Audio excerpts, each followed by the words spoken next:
It's back, Bama and Bourbon, the 2023 season. This guy's lost half a person, it Let's looks go. like. Aaron Suttles from Yay, Alabama. I'm Lance Taylor from the next round. And again, this is Bama and Bourbon. It's brought to you by our friends at mybookie.ag. We'll tell you about that. It's brought to you by Pink Package Beverage Place. They're the ones that have accommodated us with another bourbon, which we will get into in a second. How are you? Man, I'm doing great. I'm ready for this season. I don't know about you. Too, man. And with you being, right there on the pulse of Alabama, they're one of the more fascinating teams to me because I saw national guys this week. A lot of the ESPN guys have got them winning a national championship, but at the same time, there wasn't a lot of respect from the coaches and AP polls compared to where they are or were before. It's relative, right? Right, and there's such an unknown with the quarterback position. Yeah, and my former colleague at The Athletic, Stuart Mandel's got them losing 3 games, not overall, in the league. Regular set, yeah. Oh, so, damn. This is a polarizing team in terms of where they have been traditionally under Nick Saban, but I think that makes it a little exciting. Well, and I'll just be honest and I'll shoot it off the bat. By the way, we're drinking the Old Forester. This is the 1897 bottled in bond. It's 100 proof, so we got a little kick. Old Forester, I've always heard this, and I've had it before, obviously. I don't know if I've had the 100. Yeah. But price point-wise, there's a lot of bourbon drinkers out there that say you get great value from Old Forester. I know a lot of people respect Old Forester. And, a lot of people that like, and I know you're a neat guy, and I like to drink really good bourbons neat. If you're going to Tuscaloosa on a Saturday, and you're going to take your flask in, this might make the most sense if you're going to mix it in a souvenir cup with Coke, right? Yeah, did you hear the story that came out today? A lady snuck a gun into a sporting venue in her fat roll.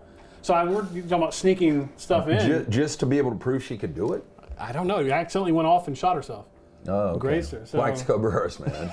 I mean, in her fat roll? Yeah, if you can stick a gun in, I imagine you can stick a flask in. Okay, before we move forward, we got a lot to get into on this first episode of Bama and Bourbon. How much weight have you lost? Because, I saw you not long ago, and, hell, you had more weight on you then. That was just a couple weeks ago. I don't really do the scale thing because I get obsessive compulsive with it, and it's not really healthy for my mental stuff, but I just run. And when I'm really doing well, I run. And everything falls in line when I run. Yeah, and I stopped running. Yeah. And I need to get back on it, man, because I've gained a few pounds since I stopped running. And, I do the Peloton, and you get a good sweat, but it's just not the same. Like running, I hate it. And I can tell how effective it is just because I hate it that much. It's tough, especially as hot as it's been the last couple of weeks. It's very, very tough, especially in my neighborhood with all the hills. But very fulfilling, though. Once you get out of that shower, you're just like, damn. I accomplished it, absolutely. Yeah, so good for you, man. That's great. So Aaron Suttles from Yay, Alabama. Tell us about the collective, what you got going on, how people that are Bama fans can actually get involved. Yeah, so Yay, Alabama, check us out. Just do a Google search. We're there. There's multiple levels of membership that you can support the student athletes at the University of Alabama. 100% goes to the student athlete. And listen, this is the future. I know some people don't like it, but it is here to stay in terms of the rules that are here right now to give Alabama the best chance of winning. This is the most effective way for you to have an impact on a game across the sport. I will tell you, if the Rams had a collective, I'd chip in. You know what? What's funny? We were talking. If let's go back to the dark days of Alabama football, maybe early mid 2000s. If I'd have went to someone and said, "Hey, if I gave you an opportunity, you give us $200, and I can guarantee Alabama has a winning product," every person across this state would consider doing it. Or can you imagine if you would have said, "Hey, give me $200, we'll get you Tim Tebow. We'll just get you that one player." But now that you attach NIL to it, and people feel a certain way about it, which I completely get. But it's here, and it gives Alabama the best chance to win. 6:30 Saturday night, Middle Tennessee State rolls in. Nobody's worried about Alabama winning the game. The bigger concern is who's going to start. I don't think it's a big deal in this game because, again, you're closer to the program. I assume 3 guys, maybe even 4, would play depending on the score. Yeah.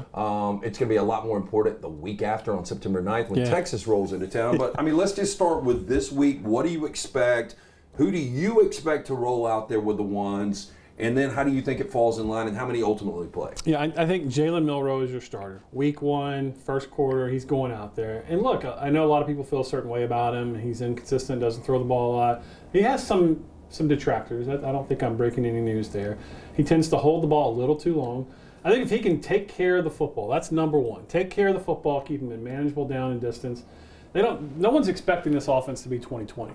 That's just not what this offense is going to be. So he does that. He's got a good chance of holding on to the job through week 1. But listen, he's got some skills too. Obviously the athleticism and running with the football. But what doesn't get talked about enough, he actually throws a pretty good deep ball. And so I I'll be watching that to see if he uncorks one, if they call a couple deep shots. So the intermediate and shorter stuff, he has more of a problem. Is he aiming too much velocity? I think it's sort of mental. He doesn't want to let it go. When teams keep him in the pocket, it's going to be, that's where we're going to see, can he hold on to the job? If not, then I sort of think Ty Simpson's going to be your next guy up, and then we might see Buckner, the transfer from Notre Dame. Dylan Lonergan is a guy they really like, but hadn't played a ton, so we'll see if he gets in the game late. But those will be the guys that I think will play.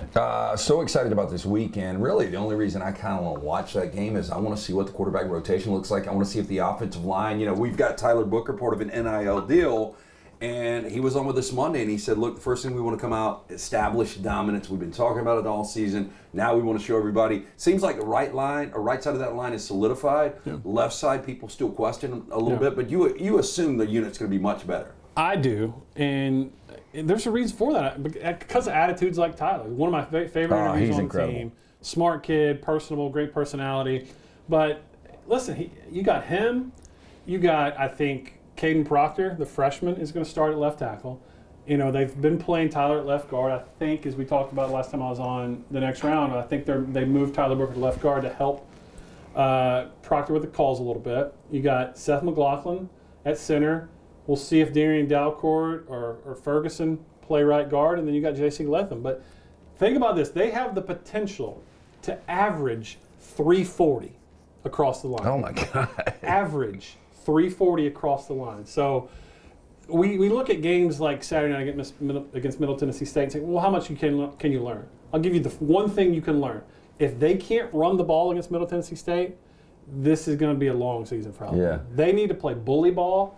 And I think another thing you can ascertain is how much better this defense is going to be. Are they going to be better? What kind of style are they going to play? I mean, I don't expect them to roll out all their play calls because they got Texas next week, but they should physically beat up Middle Tennessee State. Well, it took me over $500 and a lot of frustration to finally get to watch USC on Saturday night against San Jose State. But my point was going to be, I was expecting that defense to come out. They've got new faces out there. Alex Grinch, baby. Yeah, Alex Grinch has got, you've got Mason Cobb, an all Big 12 guy out of Oklahoma State. You've got Barry Alexander coming from Georgia. You expected these new faces to at least against San Jose State be able. And first drive down, 3rd and 22, they convert it, they go in, they score, they tie the game up. And I don't know. It's just you don't know until the live bullets start flying.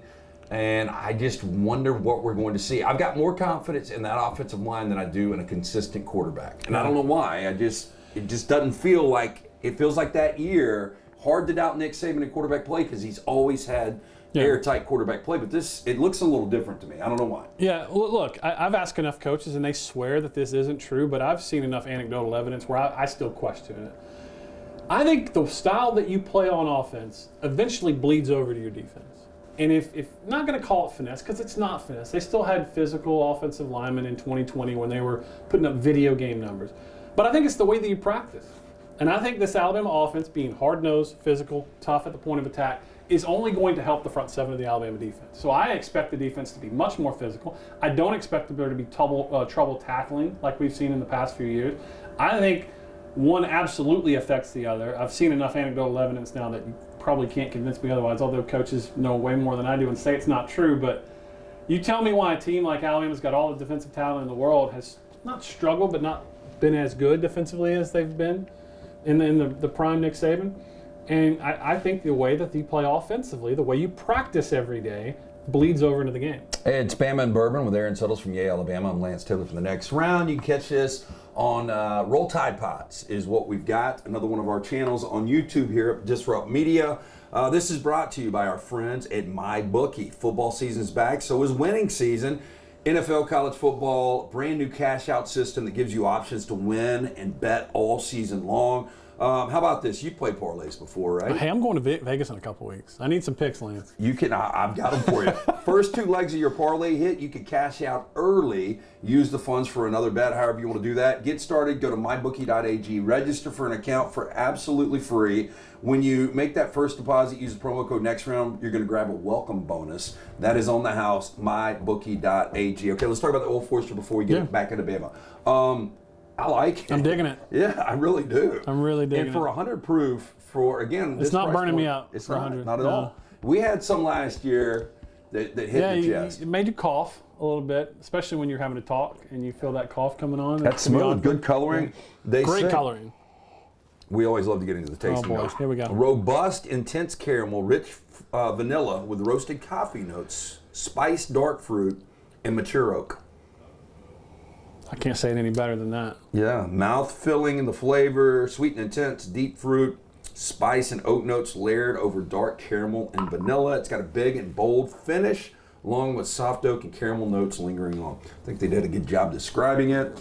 Again, this is a small batch of barrels from one distilling season in the same year from one distiller in a federally bonded warehouse, aged for a minimum of 4 years and presented at 100 proof. It is Old Forester, and it's available at the Pink Package Store on Highway 280, the beverage place right up of Highway 280. Both open 7 days a week. They open early, they close late. They open every day early, except Sunday where they open at noon. But party favors, ice, mixers, everything you need, you can get them at Beverage Place and Pink Package. Okay, so this is a good problem. Alabama seems like they've got a ton of running backs, like 4 or 5 that could start at 95% of the programs in college football. How do you keep those guys happy, though? You don't. I mean, in terms of every player wants to play. So, I mean, you're going to have to limit the carries. I've said this pretty much since the spring on. I think Chase McClellan leads the team in with the most carries. I think Jam Miller leads the team in yardage. Roydell Williams, I interviewed him. Man, that kid, and this gets a little lost. I don't want to get in the weeds here, but the reason you want to recruit well in state is for guys like Roydell Williams. That if he was from out of state, he's not in the program anymore because he's good enough to go play somewhere else. So he just loves the program. He loves Alabama. He grew up in Hueytown, right down the interstate. And you don't get that much anymore with NIL. You just don't. And that's what I think you lose a little bit. But you can keep some depth if you keep the homegrown talent there. But then you got Justice Haynes, you got Richard Young, but. I saw Jace today. I think he's raring to go. I think with this offensive line, Jam Miller's going to have a special season. I think they're going to be pretty good running football. The days of Bo Scarborough and Derrick Henry are really over. And if you're a running back, you really want that. I mean, if your goal is to play in the NFL, 10 to 15 touches a game, keep the hits down. Let me ask you this. And we haven't talked about this, so I'm bringing this on him in the moment. One of the most underutilized running backs in the Saban era is who? Josh Jacobs. Josh Jacobs, okay. And look what he's doing in the NFL. Oh, he led the NFL in rushing last year. Just to your point, keep some tread on those tires. You would almost want, because everyone's not built like Derrick Henry. And so the limit your carries, I think, would serve you well. God, and especially I would think about against Middle Tennessee State. It's going to be 100 degrees. Nobody's going to want to carry it 30 times anyway. Again, this is Bama and Bourbon. We do this every single week. We're recording on Tuesday before the game. Coming up, Middle Tennessee State. So we'll next week more of a review and then a preview for Texas.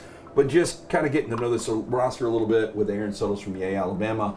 Wide receivers, I think Alabama fans were really disappointed last year. I didn't expect much from Jermaine Burton. I thought he would be solid like he was. Yeah. I was interested to see maybe a JoJo Earl no longer with the program.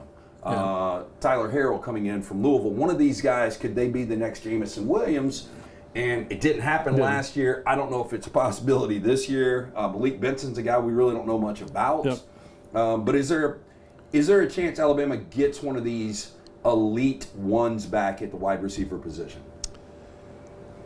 I don't see it on this roster. Doesn't mean that they're not capable of it. That's not the way that they're being sold to me. But it doesn't mean that they can't have a capable wide receiver. I don't want to put them. They got elite number one coming. I'm not going to say his name, but he plays at Sarah Land High School and he played on ESPN Friday night, and he's pretty damn good. Is he a senior this year?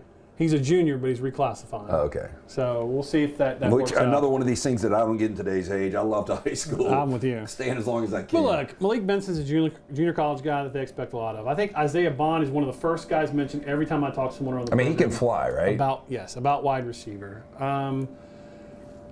Kobe Prentice is a guy that we saw do some special things last year. He's got a ton of speed. Ja'Cory Brooks is a guy that I think they thought would step up. There's still the opportunity for him to catch 2 years ago, but then kind of a big drop and really didn't didn't get the body. I was watching the replay of Georgia's first national championship in Indianapolis, and it was a nice throw to Ja'Cory on the pylon, and just didn't adjust well. You got to catch that. And then they're not receivers, but I think in this type of offense, a pro-style offense where you're going to play action pass a lot, you got C.J. Dupree, the transfer from Maryland, and you got another tight end that's got wide receiver skills.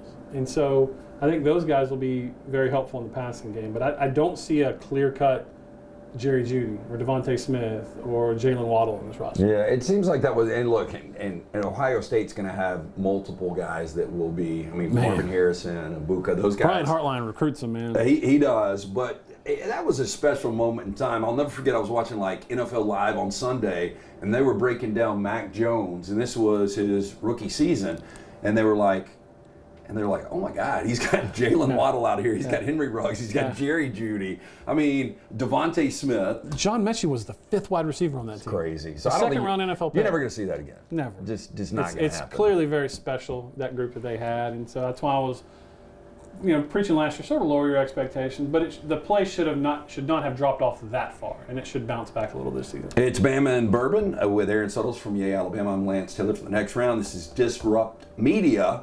And this is on the Tide Pods channel. I got to get used to that. You guys have so much content. We have a lot of stuff going on. We're drinking the Old Forester, though, the 1897 Bottled in Bond. So it's good. We both agree on that. And it's brought to you by MyBookie. Again, mybookie.ag. When you make that first deposit, again, you can register. Sign up for that account absolutely free. Just make sure you put in the promo code next round and you grab that welcome bonus that is on the house, mybookie.ag. On defensive side of the ball, start with the defensive line. Jaheim Otis is a stud, right? His body's looking a lot better, right? Yeah. It's almost to the point where they're going to have to convince him to stop losing weight. So what do you think? So when he came in, it was about 400 pounds, right? Oh, well over. I mean, they didn't say that, but he was well over 400 pounds. What do you think he will be playing at Saturday? That's a really good question. I saw him the other day. I interviewed him a couple weeks ago. Did he look good, though? He looks great. Lance. He just looked like a massive human when we saw him last year. I did an interview. It's up today at Yale, Alabama. But I interviewed Roydell Williams. I said, hey, you're in charge of the team for one day. You can have anybody on this team be your lead fullback. Who is it? He goes, Jaheim Otis. The one thing he said about Jaheim is he just comes to work every day, and he's nasty, and he's massive. So I start there, but I'm telling you, a name that you guys have probably heard about, you maybe even talked about on your show is Tim Keenan. Yeah. He's doing some good things. And there's the kids from Pickens County, I can't really pronounce his name. He's another one I think is going to add depth to that defensive line. Monkel Goodwine, I think, is another name that I heard a lot around camp. So I think, while it's not 2015 with names like Jonathan Allen and Dalvin Tomlinson and all that, they got bodies that I think they're a little further along on the defensive line than I thought, because being around the program, I thought and I heard that they stopped the run pretty well in that last scrimmage. Yeah, so outside, I did hear that too. So outside linebackers, Dallas Turner, Chris Braswell, those guys are legit. The inside backers, though, Henry To'oTo'o is a guy that I thought he was great. He was on our show last year weekly. We had an NIL deal with him. And just a good kid, and he always was around the football. But a lot of people, I don't know, he was one of those polarizing guys. Yeah. And now you've got different inside guys, but what do we expect at the inside linebacker position? I think it's an upgrade, no offense to the guys that have played the last few years, but I think it's got the potential to be as good, to be as good, not as good, but be, maybe a tier in a few years, honestly, because Deontay Lawson's going to call the defense. Really impressed with that young man. I think he's smart. You got Trez Marshall, who came over from Georgia. And then you got Jihad Campbell, who I think long-term he's going to be the guy. Wouldn't be, maybe Trez starts the first game, but I think long-term Jihad's your guy. And those two middle linebackers, I think they're pretty special. I'm not saying Reuben Foster. I'm not going to compare them to anybody. I'm going to let them be themselves. But I think as long as the calls are there, and that's been an issue in previous defenses. Like, no offense to Christian Harris, who was unbelievably athletic, but it just wasn't a natural fit, him calling the defense. I think Deontay will be able to handle that a little better. And you mentioned Henry, conscientious kid, great teammate. a little undersized. Yeah. Wasn't the most physical guy. Had trouble getting off blocks. Was a little limited athletically. Couldn't get to the corner as fast. I don't think that'll be an issue with these guys. Okay, so secondary. It looks to be one of the best secondaries in football. I mean, versatility, athleticism. They've got length. I mean, it starts with Kool-Aid, but I mean, pick your poison. They got a lot of guys. And it takes it coming together. But as you mentioned, it starts with Kool-Aid. You got Taylor and Arnold. You got Jalen Key, the transfer that came in. Malachi Moore was a freshman All-American. I can't believe he's already back again. He's eligibility this year. Caleb Downs, I hate to put him out there, but look, let me just say this, and I think I've said this on you guys' show before. Remember, he's a freshman, but you're only the guy that said he could be maybe the potentially most talented player on the roster. Yeah, I really feel that way. But he's a freshman, so there's going to be a little bit of a learning curve. But football means a lot to this kid. He's smart. He studies, and to put himself in position to start says a lot. I said this on you guys' show. I think in terms of just mentality, he's the most similar fit to Minkah Fitzpatrick. Doesn't mean he's going to be Minkah. Huge compliment. I'm not saying he's going to be Minkah, so write it down. But I'm saying mentally, he's preparing himself as if he's Minkah Fitzpatrick. And that's a huge compliment, as you mentioned. So I think it's a pretty talented secondary. You got Earl Little Jr. You got a bunch of guys that they could play. So, I mean, the defense was, when you look at it, top 10 in scoring defense. But the problem was, in a couple of big games, Tennessee really jumps out. Call it what it was, Tennessee. Yeah, and LSU wasn't great. Do you not see those moments with this secondary? Man, that's so tough to tell because, listen, I think Pete Golding is a smart defensive coordinator, but in the moment, I don't know what it is. I don't know if it's Nick Saban's unwillingness to go simple, which is why I was always screaming Jeremy Pruitt. If you get Jeremy Pruitt, because Jeremy Pruitt will simplify things. He doesn't care what Nick Saban's going to scream at him. In that moment in Tennessee, you've got to simplify things, and they did not. I mean, I won't reveal the player, but I got people telling me after the Tennessee game, they're going into the injury tent to scream and cuss, not because they're hurt or because they got to go to the bathroom, because they're so frustrated that the calls on the field are coming in the way that they are. Oh, wow. Take that for what it is. I think that's not going to be so much of an issue with Kevin Steele. And listen, that's embarrassing what happened at Tennessee last year. To put DeMarco Hellams in that spot, who's, I haven't heard, but he still hadn't gotten cut. He might make the Falcons roster. Yeah. So I think this secondary is a little more athletic. So I don't think that those situations are likely to occur maybe as much as they did last year. It's Bama and Bourbon, Roll Tide Pods. That is the YouTube channel. Make sure you like, subscribe, give us the thumbs up, tell your friends about it. We do this each and every week. We talk Alabama football. We talk a different bourbon. Of course, this is the Old Forester 1897 bottled in bond 100 proof. We both agree, very smooth. Pick up a bottle this weekend. Pink Package or Beverage Place. Open 7 days a week. Right off of Highway 280 is the Beverage Place. Pink Package right there on 280. The iconic pink building. They open early. They stay open late. They open every day except Sunday, really early. Sunday is at noon. I'm doing that off the fly. How about that? Anything you need, yeah. We got football this week, baby. We got football. Hey, Thursday night. Ice, lemons, Florida, limes, Utah. mixers. I'm excited, man. So we got, Florida, Utah. We will end it with Clemson and Duke on Monday night. Sunday night, we've got LSU and Florida State. How about that? Hope the hurricane stays away. And I'm pumped. Okay, so final thing for you. Yeah. Aaron Suttles, yay, Alabama. Special teams. Special teams should be incredible, right? Listen, James Burnham is back. You guys got to get him on the show. Funny dude. The Aussie that you told us a couple of weeks ago, he's ate it Outback for the first time ever. And he made a whole. Did he like it? He said he did, but like a lot of guys might have bristled at that question. Oh, I'm being stereotyped, but he had fun with it. I think he's got a good, fun personality. Yeah. Look, I think, Will Reichard's an experienced guy, made a lot of big kicks for Alabama. I mean, you feel good inside of 50 with Reichard. I think you have to. And I think you feel good about the specialist returning. I mean, listen, I get why people are questioning Alabama. I completely get it because they're used to Alabama being a prohibitive favorite at number one. And when you've been that high, when you drop a couple pegs, people are going to take their shot. I get it. But things are outside of the quarterback. If they had Bryce Young back on this year's team, they're number one. Oh, yeah. I think, I brought this up on the show the last couple of days, and I even said it a couple of months ago. Sam Hartman, if it's not Tyler Buckner, if Sam Hartman decides not to go to Notre Dame, goes to Alabama, I think a lot of people have got him number one. And I mean, I've talked about this with other people. I don't know if I've talked about it with you guys. We kind of undersold the difficulty of last year's road schedule.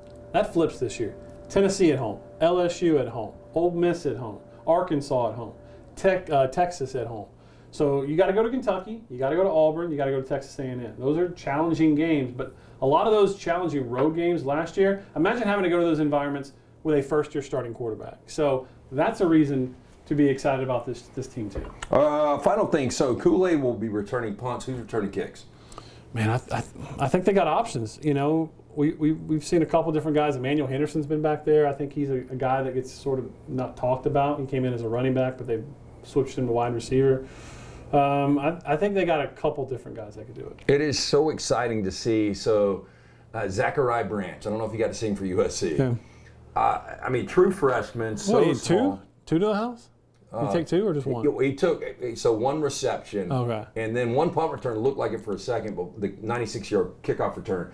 But his vision, the speed, the acceleration, that is just so exciting when you have somebody that can actually flip a field on punt returns and a guy that can take it to the house on kickoff returns. Yeah. So I don't know if Alabama's got those. We know Kool-Aid's one of those guys. Yeah. Kool-Aid was one of the best in the country. Look at his yards per return last year. He might be the best since Javier Arenas. Eddie Jackson was pretty good before he got hurt. Eddie Jackson was really good before he got hurt. And he got hurt on a punt return. Yeah, on punt return. And a lot of people, Eddie Jackson didn't get hurt. Sorry, Clemson. Alabama wins the 2016 National Championship. Yeah, again, this is Bama and Bourbon. Every week we do this right here on Roll Tide Pods. Make sure you like, subscribe, tell your friends about it. Special thanks to Pink Package Beverage Place. Pick up all your liquor there, including this Old Forester 1897, bottled in bond, 100 proof. You're going to love it. And special thanks to MyBookie. You want to wager on a game, you can do it mybookie.ag. When you register, when you sign up, make sure you use that promo code NEXTROUND. You're going to get that welcome bonus. It's on the house. One more time, how they can get involved in the collective Yay Alabama. Yay-alabama.com. Go find a level of membership that fits you financially. Please, we need your support. This is the only way that Alabama is going to continue to roll. We need your help. So the one thing you're looking for, I would assume Alabama fans would be happy if you have multiple quarterbacks that play well. Yep. Nobody gets hurt. Yep. Win the game going away. And bully them. Yeah. Pay attention to the line of scrimmage on both sides. If they can't bully Middle Tennessee State, which is supposed to be a strength of this year's team, it's a harbinger of bad things to come. It's been Bama and Bourbon. You guys have a great week. We'll see you next week.